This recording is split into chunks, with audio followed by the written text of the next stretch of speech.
Hey y'all, Matt. Massive Beers back here with a little bit of a non-alcoholic beer review. Yeah, we're doing those January. If you don't know why, go check out the other video. I can't help myself. I have to say that stuff before it. Anyway, back with another Two Roots. This beat their stout, so I'm kind of excited to see what this sucker brings. This is a milk stout called Dark Cookies. It's a near beer. I love the fact that they call it near beer down there. I'm very excited. This is a milk stout made with real cacao nibs, milk sugar, coffee, and complex blend of dark specialty malts. It says here, Dark Cookies pours a velvety smooth and brings a rich expression of roasted coffee, toffee, chocolate, and caramel flavors. The perfect milk stout for sweater weather. It is almost Christmas. We're very, very close. I'm super excited. Mike is awesome. This is going to be great. It was like 70 degrees today. So it's not sweater weather. We're going to drink this other... Anyway, so we'll see what's what. Give that little pop up there. There we go. Hold it up. New camera. Learning curves. I don't know if this is going to look good or sound good, but you're going to get it. Label-wise... You know, it's their logo. It says Two Roots, and they have the little kind of Two Roots logo up there. There's two little bears holding up a hop. It's just giving me a little bit of Firestone Walker vibes. I know it's kind of far off, but yeah. Meh. Beer-wise, that'd be stout. Look at that sucker. That'd be a stout. Tapping my... There you go. Trying to get it to focus. New camera stuff. But yeah, I mean, it looks the part of a nice stout. Doesn't look like a big, huge, thick thing. When you poured it, it had a little bit of kind of... Didn't have the viscosity you would normally kind of associate with a big old thick, like CCC stout. But definitely looks the part. Nice, rich, kind of malted malt ball colored head. So we're definitely off to a decent start here. Let's give this a little bit of a whirl ski. Nose. That smells really cool. Not gonna lie. That smells really good. Like, really good. That smells really good. It smells... I mean, you're getting a nice big chocolate component. Chocolate's leading the way here. I believe you're getting it from those cacao nibs in combination with that with the chocolate malts. There's a nice roasted component, nothing too aggressive. I think it's beefed up a little bit by that coffee in there, but it's not a huge coffee. If you told me this was coffee that was derived from a malt process as opposed to an addition of coffee, I'd be like, sure, that kind of makes sense.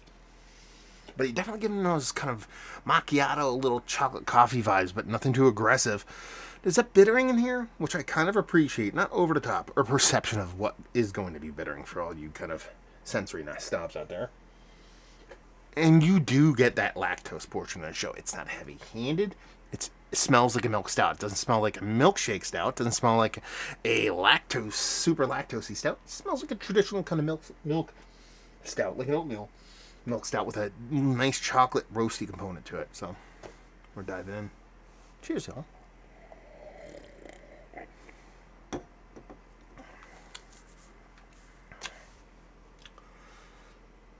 That's good. It is good, man. It's giving me a lot of what's written on the label here, which is, it sounds like a no shit Sherlock kind of thing, but it kind of really does. I appreciate it. Let's put it that way. That it's giving me all that, because you're getting a decent healthy dose, hefty dose of chocolate here. You're getting a decent chocolate component here. It's pretty robust, pretty nice. You know you're drinking a nice chocolate milk stout, because that vanilla comes in.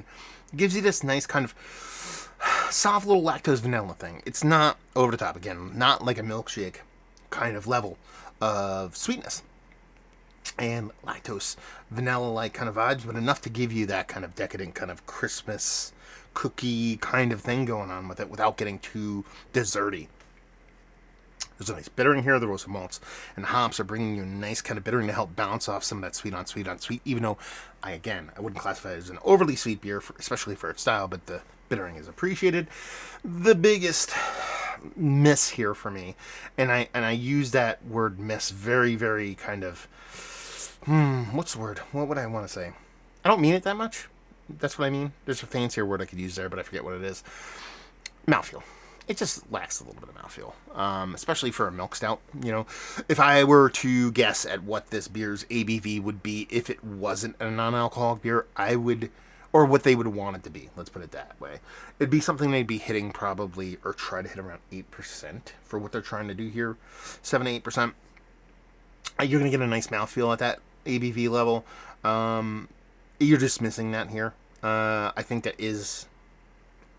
I mean, there's a lot of thin stouts out there, so it's not just a non-alcoholic issue, but I do really think that it's really, really hard to hit that kind of decadent, sultry mouthfeel when it comes to these stouts that are non-alcoholic. So this is probably one of the best versions of that. It's been one of the best mouthfeels I've ever gotten from a non-alcoholic stout, but it's still, when you hold it up to a non-alcoholic beer, or an alcoholic beer, that's its biggest hurdle that it seems like it's hard, is having a hard time crossing.